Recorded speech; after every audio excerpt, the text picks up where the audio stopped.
You failed this question first. The question will, I'd like all of you to answer it. If you need it repeated, please just let me know. So with that, some 2 million people are coming to settle in the Puget Sound region by 2020, and Mason County may be altered considerably. What is your vision of our county as we accommodate exponential growth? Thank you. 2 million people are coming. Mason County has grown quite fast. We're over 61,400 people right now. But you know, we're only one of 5 counties in the state with just one incorporated city. Of course, you have one because you need a county seat. Well, Grace Harbor has 9 incorporated cities, and there's 9 incorporated cities in Lewis County as well. We have lagged behind these other counties with developing our infrastructure because they had cities, they've had city councils, sewer systems, police forces, those things that have developed around their county. We have worked very hard with the sewer system. We have found 85% grant money for that sewer, which was mandated by the state. The county had no choice. We put in water system that goes out now, a new water line to Johns Prairie. We built a new public works building. I think we've done a lot of investing in Mason County infrastructure, which will serve us well in the years ahead. Those people that are coming will love Mason County just like we do.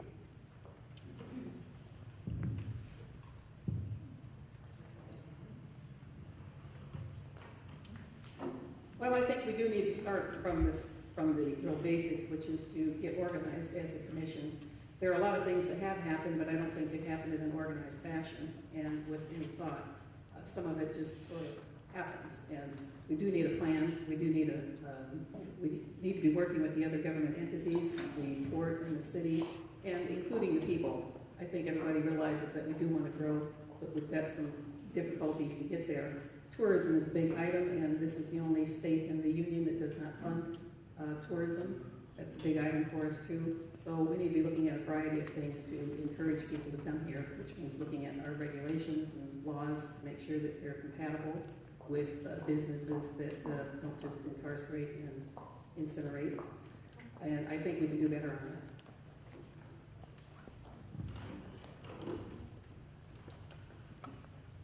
Well, first of all, I believe that I would follow that up with a question of my own, and if that is the number that they're looking at coming here, I would be curious to where they think these population growths are going to go to. Which counties? Is it going to be in the big 3? Is it going to be focused more into Thurston or Grace Harbor? I would want to know a little bit more information so that I could be really prepared and actually do the research on the right answer. That being said, the next thing I would think about is jobs and living wage jobs right here, but development that's not going to take away the quality of life that's here that I've grown to love so much. I mean, I can tell you the history of many of the businesses that were here, that are no longer here, that I truly miss. And I just don't want to see the flavor of what we all enjoy at Mason County leave us. And that's where I would start. I would start with asking some questions to follow up on that.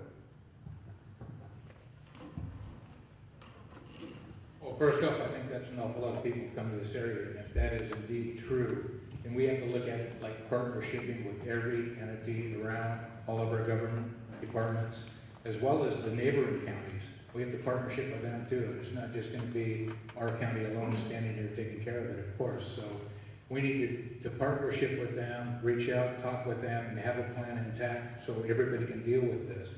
It's a lot of population. Again, Mason County is one of the most beautiful counties around. And like Mark said, we want to see it stay that way. We want to see it be pristine, the waterways, and everything like that. So I think we have a work cut out for us, but I'm sure that we can all do it. Thank you. How a county grows, how a city grows is somewhat dictated by something called the State Washington Growth Management Act. That is the template, that is the guidelines that we need to follow behind. And what that says is that we want to encourage growth in our urban areas and discourage growth in our rural areas. Now, the Growth Management Act does have somewhat of a tension with rural communities in that people generally don't move out to a rural community in order to live in a city. So there are some unique things that we can do to accommodate that growth in a rural community while still maintaining the spirit of the Growth Management Act. One of them being a planned unit development code, where you do set aside some acreage for for conservation, within a housing development, we have more dense development. The other thing that we need to do is to make sure that we have our infrastructure in place, mostly transportation planning, because people don't really mind growth as long as they're not affected via transportation. So we have the roads widened enough and sized well enough and placed in the right places, we can take care of our growth in a very graceful manner. Well, as previous speaker mentioned, Growth Management Act. But with that many people coming, I look for Belfair to become incorporated, and maybe down at Union. They'll probably have a sewer by that time. But you still have to manage the growth. You can't throw away the rules. That's what growth management came about. And with that,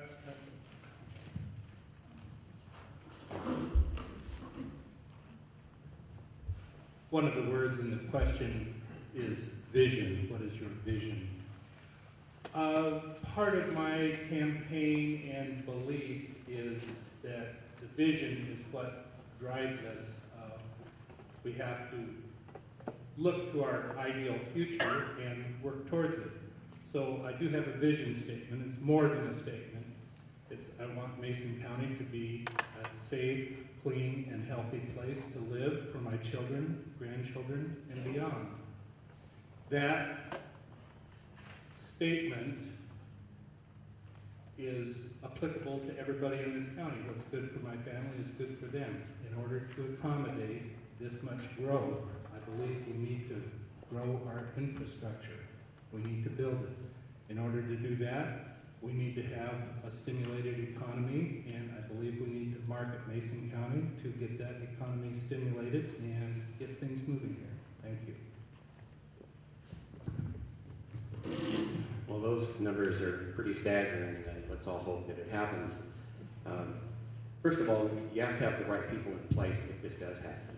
And starting with the county commissioners, this is the main state. This is the people that should be ready to make this happen. Growth means jobs. Jobs means tax revenue. And if handled properly, the tax revenue will take care of itself. There is a surplus of funds in the budget now, and we are ready for a certain amount of growth right now. Mason County, I've been here all my life, and Mason County is different than Thurston County. Mason County is different than Kitsap County. We will grow, but we're going to grow slow. You see developments in other counties that just, the houses are stacked in like cordwood. That has never happened here, and it's going to be slow growth. I think we will be able to prepare for this, but it takes the right people to be prepared for it.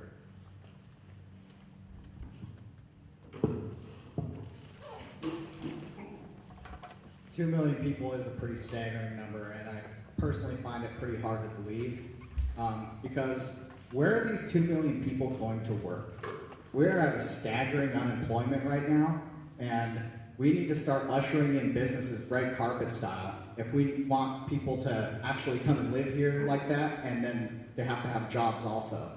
All right, so, you know, one of the things we could do right away is, if there was that amount of people or any amount of people coming, is we could start deregulating, you know, get government out of the business of picking winners and losers in our economy, start practicing sound economics, start practicing the free market. And as far as infrastructure, yes, we do have the Growth Management Act, but how's that working for us? It's part of the problem.